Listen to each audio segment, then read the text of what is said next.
Bonjour, nous sommes le dernier jour de Hanouka. À propos de cette fête, on voit dans la Gemara, le traité Yoma, Daf Kaftet, page 29, une comparaison entre le miracle de Purim et celui de Hanouka. La Gemara dit que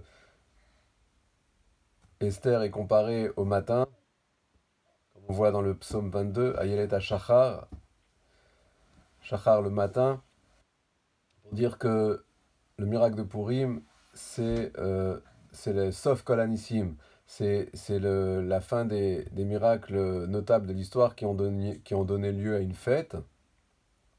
Mais la Gemara pose la question, Vaïka Hanouka, il y a le miracle de Hanouka qui s'est passé chronologiquement après celui de Purim, parce que celui de Purim se passe à l'époque perse, alors que celui de Hanouka se passe à l'époque grecque, il est postérieur.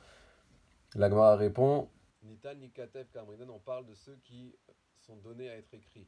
C'est-à-dire que le miracle de Hanouka n'a pas donné lieu à un livre du Tanakh, de la Bible, puisque chronologiquement, il s'est passé un moment où le Tanakh, où la Bible était conclue.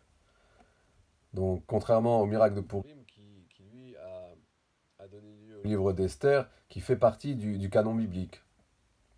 Maintenant, de cette question-réponse de la Gemara, on voit que intrinsèquement, le miracle de Hanouka, par nature, c'est un miracle chez l'Onitan Nikatev, c'est-à-dire le fait qu'il n'a pas été écrit, qui ne fait pas partie de la Bible, cela fait partie de la nature même du miracle de Hanouka. Alors comment comprendre cela?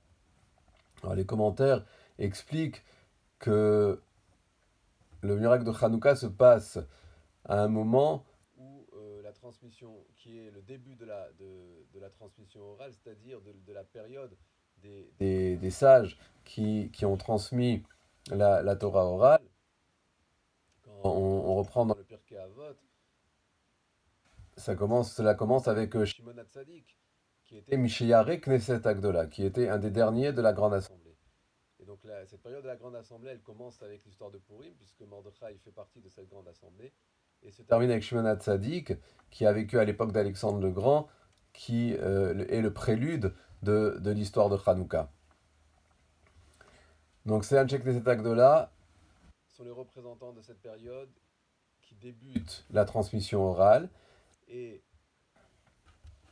à contrario, il y a à cette époque, à l'intérieur du peuple, des personnes qui veulent devenir comme les Grecs et qui remettent en question cette transmission. Et le miracle de Hanouka, avec la victoire des Hashmonaïm, des Hasmonéens, et celui des Lumières dans le Temple, a redonné la prééminence à ces sages de la transmission de la Torah orale.